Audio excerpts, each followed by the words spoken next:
They are currently in Chungmuro Station, and Dokja is sure what he is seeing there is not the real him, but it's just his avatar. He smiles and says he is right because he is the creator of the revelation, and he was the one who wrote the revelation. Dokja is shocked because that's not at all what he meant, and wonders what he meant by writing the revelation. He activates his Omniscient Reader's Viewpoint skill, while Younghyuk is using the skill Lie Detection level 6 at the same time. The disciple exclaims that he was the one who possessed the revelation, and Dokja now wants to hear what he has to say. But he is shocked by the notification that Younghyuk has verified that the statement is true. This means that he has the real file of the novel, and also the real author of TWSA. He thinks he should calm down and asks him what the revelation is that he speaks of to be exact. He replies that an epic tale foretelling is to come in the future, and Younghyuk verifies his statement as partially true, and the disciple asks Dokja how he found out about his plan.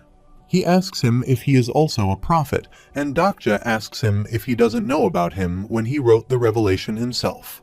The disciple says it's no fun being an omnipotent creator, and Dokja concludes that he is not the author of TWSA. If he was indeed the author of TWSA, then he would be able to recognize him, its only reader. He exclaims that it is quite interesting because he thought that the woman in Seataman Penitentiary would be the last disciple, but he didn't know there was someone like him still around. Dokja doesn't understand what he is talking about, and the disciple asks him to make a deal with him. He has to tell him about who he is, and he will give him some useful information. Dokja says he doesn't have any information that is useful to him, and he must be on a high horse because he outsmarted him this time. He exclaims that he knows about the future and much more than him. The disciple is shocked while Dokja thinks he should get to work since Younghyuk is watching his every move. Younghyuk has confirmed that he is telling the truth, and the disciple is shocked and says there is no way that he knows more than him. According to Dokja's knowledge, there are no text copies of TWSA because it's not popular enough. He knows about a person and thinks if the person in front of him is the one he is thinking about, then it makes perfect sense that he has the files and also that he knows a lot about TWSA. He smiles and says he didn't know he would be still doing this. Dokja thinks he seems agitated, which means he is definitely him. He asks him why he kept doing this, and it still eats him up inside thinking about the things the real creator had to go through because of him. Others are surprised and don't understand what they are talking about. Dokja says he has done enough leeching off the success of others and the world has turned to ruins, but he is still doing this. The disciple gets shocked and calls Younghyuk and asks him to join forces with him, and also exclaims that he already knows the entire revelation and he can lead him to the end of the road he walks. He asks him to think about it because he can't beat the 46th scenario on his own, and if he wants to go up against the likes of Anna Croft, then he will have to join him. Younghyuk says he has never heard of this thing he calls revelation. The disciple replies it is like a prophecy, and he would know because he can see his attributes, and he is the last one left among all. Younghyuk activates his skill, Eye of the Sage, and Dokja activates level 2 of the Omniscient Reader's Viewpoint to read his mind. But he can't use the skill due to fatigue, so the disciple asks Younghyuk to kill Dokja because he is dangerous. He blames that he not only impersonated him, but also botched the future events, and Dokja says the same thing goes for him. He again asks Younghyuk to join him, and he will sign a contract if he wants him to, and will never betray him. Younghyuk comes toward them and says one calls himself a prophet and the other calls himself a revelator. He puts his foot in his head, asks if he really knows the future, and puts his sword on Dokja's neck. Huiwen shouts from behind and asks him what he is doing, while Younghyuk asks the disciple to tell him if he will end up killing him there or not. He says if he knows the future, then he should know what he will do next, and he replies that of course he will kill him because that's what he meant to do. Younghyuk smashes his head and says he was all talk after all, and Dokja is shocked that he chose to spare him. He then turns back and starts walking, and Dokja asks him where he is going, but he doesn't reply. He again asks him if he is going to leave Jihai there, and he replies that he will change his plan because the future has changed. Dokja offers to work together because he can help him, but he turns and says he has paid back his debt. He is not taking his flag as his last favor to him. Dokja says he can't leave the station anyway unless he removes him from the group, because he is the leader of the group, and he can use the punishment skill on their group members. Young-hyuk angrily takes out his sword, and Dokja says he knows what he is planning to do, and says he is going to go toward Yonggu and compete in the scenario. He also knows about his goal that he wants to get the black flag by completing the king's path. He offers his help to him while Young-hyuk says he will be faster if he just takes his flag now, and Dokja asks him to let it try. He is notified and asks if he wants to use the skill, Punish, on the group member Young-hyuk. He then asks him to go north, not toward Yonggo, and he will help him take the Tyrant King's territory and his flag. He also tells him about the time shortage and that there are only 48 horses left until the scenario comes to an end. He asks him if he can take over 20 stations and obtain a black flag during that time, and also exclaims that he has good reason to be heading up north. He makes him shocked by asking if he is going to abandon his family this time. He angrily tries to attack him while Dokja asks him to calm down and says he is trying to help him. He asks him about the man he just crushed and asks him about his attributes, and one of them must have been the last renouncer. After some time, he sits in front of Minseob and Seonguk and wonders if he should tell them about the disciple. He then asks them if they know a novel called SSSS Grade Infinite Regressor, and Seonguk says he has read it before and it was even ranked number 1 once. Minseob says it was a mishmash of many different novels, and it was still a good read though. Dokja thinks if they read TWSA, then they must know quite a lot about web novels.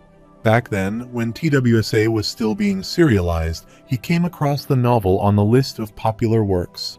The people call Young-hyuk a psychopath regressor who is stuck in an infinite regression and also a game of survival against the odds. He tells them that the first disciple is the author of the novel SSSS Grade Infinite Regressor. Dokja knows those elements were rather cliché, but from the finer details and how they were put together. At that time, he left a comment right away that the novel was going to be a hit. After that, he had his inbox flooded with hate messages. The first disciple should have the original files for the novel he wrote copying TWSA, and it was because he copied TWSA that he partially knew what events would unfold. Minseob says it doesn't mean that would be impossible for them to beat him, and if he plagiarized TWSA to the end, but he didn't. He only plagiarized the beginning so that he could deny it later when someone accused him of doing so. They ask him how he knows about this all, and Dokja thinks this is because he was the only reader after episode 100. He tells them that there is something he needs them to do for him, and they tell him earlier that the Revelators were defeated by the Tyrant King.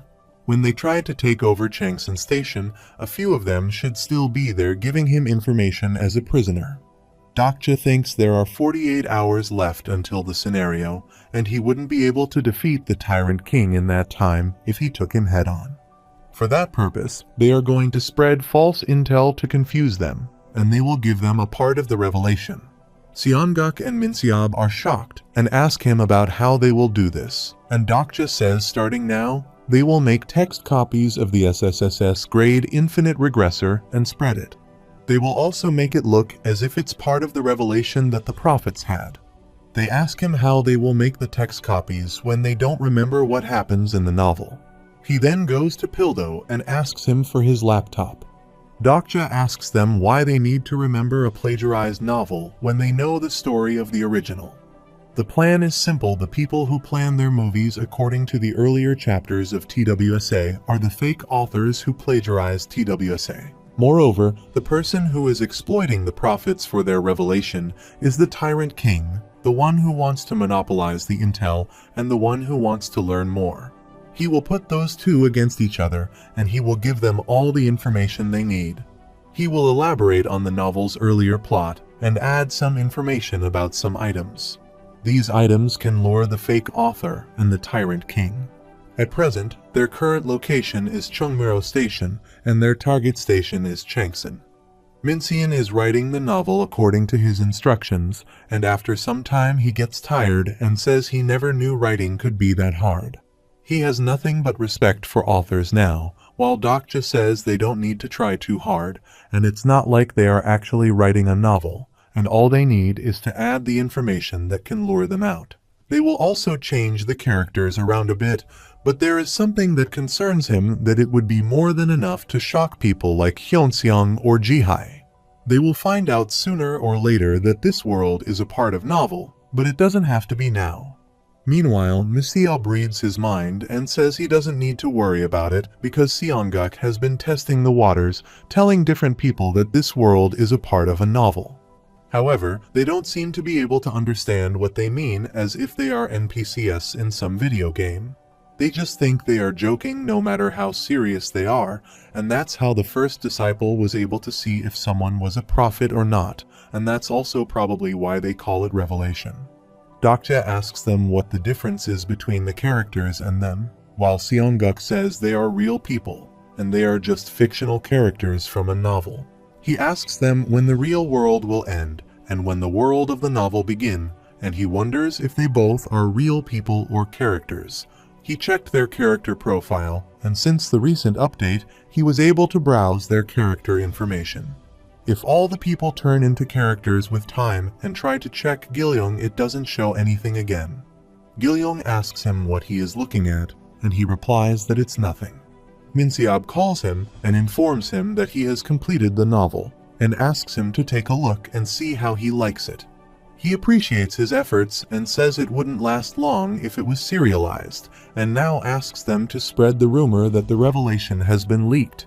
But they don't have time for this, so he will ask Donghoon for help. It won't take too long if they use his basement dweller attribute, but they will have to think about the stations that don't have an internet connection. Iljun comes forward and asks him to leave this to him because he is the man perfect for the job when it comes to rumors. He is notified that Iljun is subservient to his will, and his understanding of the character has increased. Now it is 44 hours left until the scenario, and Dokja says that their mission won't be easy, and if they don't take over Changsan Station within the next 40 hours, their group will perish. However, nothing has ever been easy for them, and they are against someone called the Tyrant King, and he is one of the 7 kings of Seoul, and has the largest territory in the northern Seoul area. They say that he takes beautiful men and women as his concubines while killing or making slaves of all the ugly people. Huiwen says he might end up a slave, and he replies that the same could be said about her.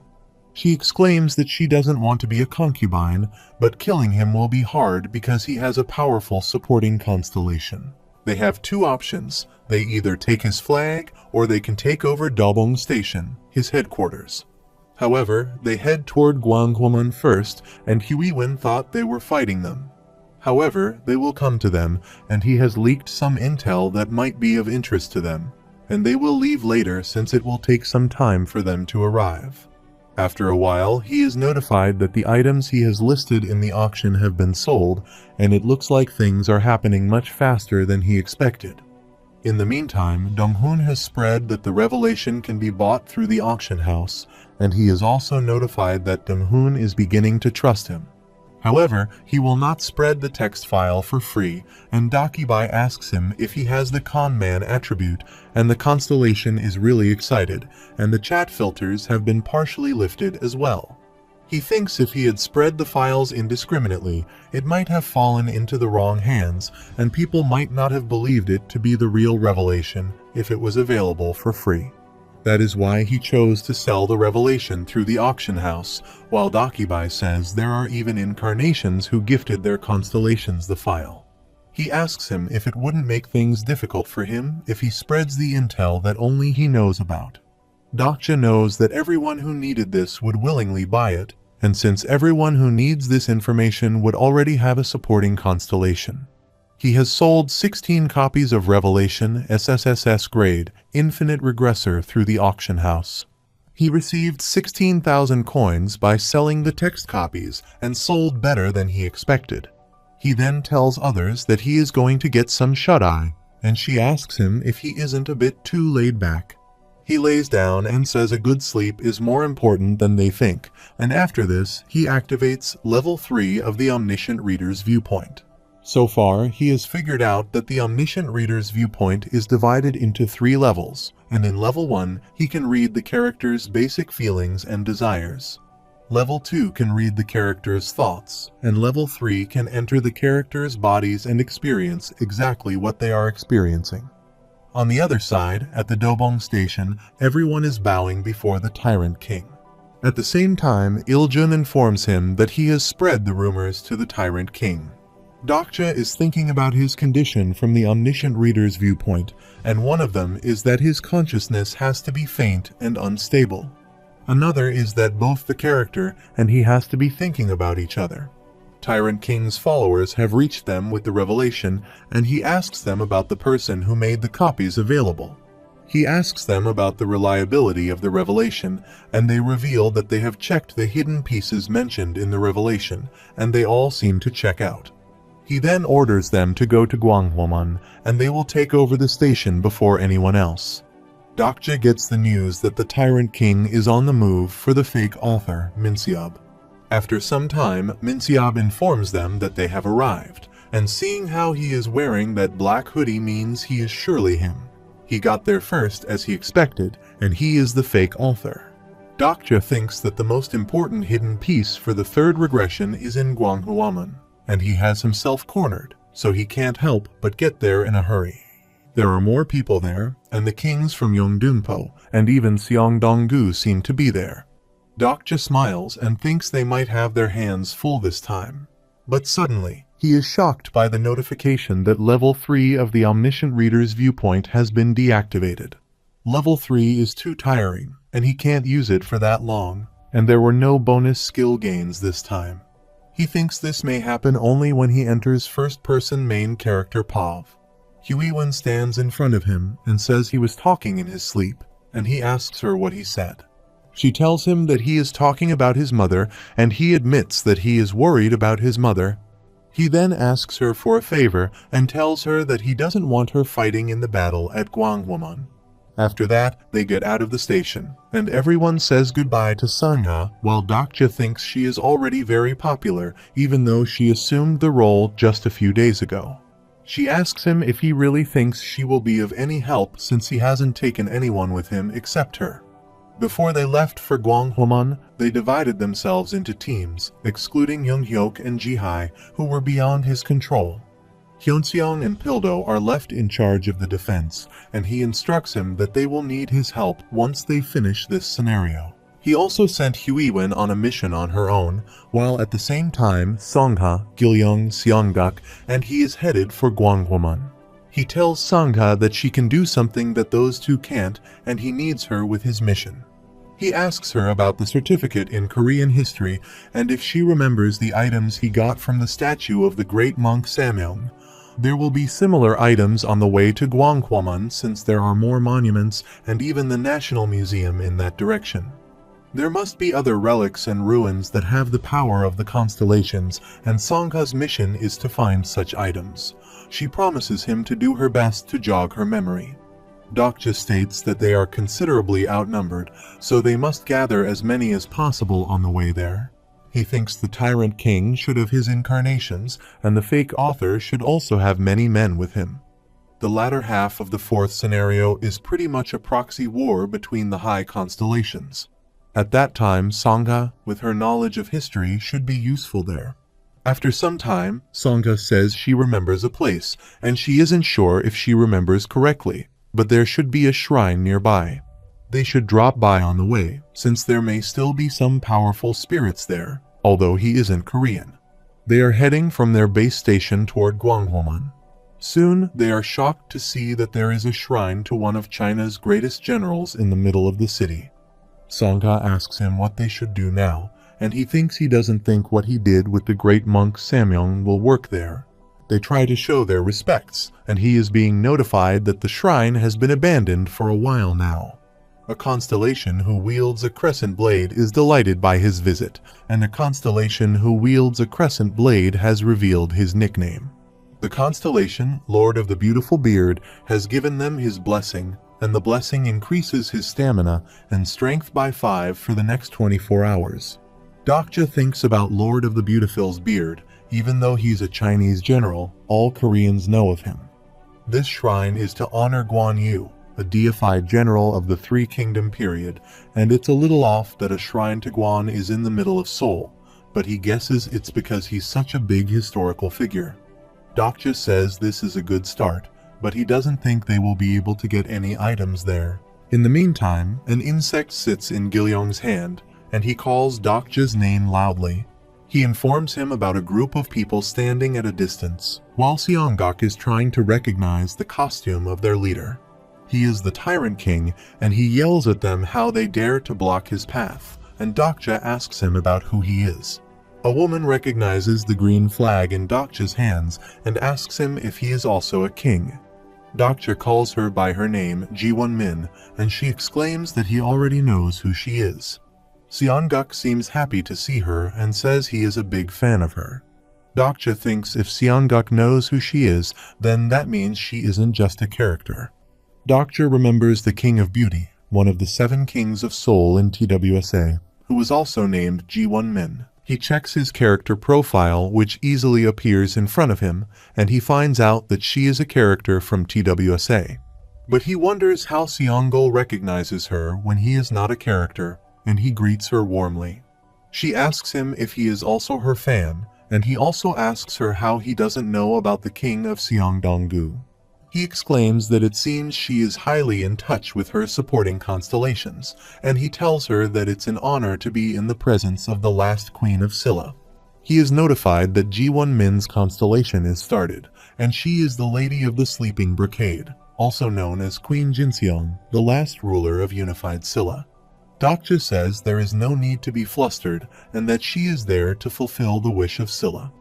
The incarnation and the supporting constellation can be so in tune that the supporting constellations can force their unfulfilled desires upon their incarnations. However, it is stated that if things follow the novel, then the 3 districts of Seoul, Seongdong-gu, Yongsan-gu, and Yeongdungpo-gu, are at war with one another just like the later 3 kingdoms period of ancient Korea. In the meantime, a bounty hunter scenario has arrived, and Ji-won-min says her supporting constellation wants to see how sincere he is. The clear condition of the scenario is that the Lady of the Sleeping Brocade and other constellations of Silla want to crown the incarnation, Ji-won-min, as the true king of the 3 areas, and he has to assent Ji-won-min to defeat the other kings supported by Late Beach and T-bong's constellations. She gets straight to the point and asks him to join his side. She doesn't know who his supporting constellation is, but the smaller groups in the area will be taken out. Dokja refuses her offer and says he doesn't want to assist her. He turns back and asks his team members to get going because they have a lot of things to do. Ji-won calls him and says she can give him more coins and asks him if he knows how much 2,000 coins is worth. She calls herself the Queen of Silla and says she will soon untie the 3 kingdoms and reign supreme. She exclaims that he should be the one who pays her 2,000 coins to join her. Songha interrupts her and says Silla is the least powerful of the 3 kingdoms to her knowledge, and historically speaking, she is at a disadvantage at the moment. Ji-won gets angry about this and asks what she knows about history, which Sangha replies that she has the 1st grade certificate in Korean history. She shouts and says that there is nothing to boast about, and Dokja asks her to go and says Ji-won doesn't seem to know history very well. He is then notified that Prisoner of the Golden Headband despises Ji-won-min's supporting constellation. She offers him 3,000 coins, but he again refuses her. The constellation's secretive plotter scoffs at the high constellation's offer and gifts him 3,000 coins. She then offers him 3,500 coins, and Dokja wishes she would see the messages he is receiving right now. He is then notified that he has sold 5 copies of SS Grade Infinite Regressor through the auction house and has earned 5,000 coins. She increases her offer by 100 coins and Dokja stops at hearing 3,700 coins. She seems happy, thinking he is intrigued by her offer, but he demands 10,000 coins. She is surprised by this, and Dokja increases his demand to 20,000 coins. She asks him if he is pulling her leg, and she asks him if he is even worth 20,000 coins. Dokja clarifies her and says he is offering to buy her 20,000 coins, and after that, she and her men will belong to him. He just tickles in the air, and Ji-won is shocked to see this much of coins. Dokja says just because she doesn't have that much, then it doesn't mean everyone is like her. He shows her 20,000 coins and a notification asking him to make contact with the person she wants to trade with. He also shows her many more coins and says there is not everything in the world can be solved with money. They are all still in a state of shock, and they think he might be the incarnation of Guanchang. His man gets angry and asks him how he dares to treat her like that, while he thinks about Guanchang that he was a tenacious Hwarang who died in the Battle of Hwangsambiol. His stigma may be average, but his loyalty to his kingdom is unmatched. Sangha asks him if that woman is a celebrity since he and Seongguk both recognize her, but she has never seen her before. Gil-young says he doesn't know her either, and he thinks if Ji-won Min is a character from the novel, it makes sense that Gil-young and Sangha don't know her. However, for some strange reason, Seongguk seems to recognize her. He asks him to stop eyeing them and come over there. He asks if he is a fan of Ji-won, and he is surprised that he doesn't know her since she is a famous actress. Suddenly, he feels something and wonders how he knows about her. He checks his character profile, and he is shocked to see that Seongguk's 9th renouncer attribute has disappeared. He is shocked at how he becomes a character in the story.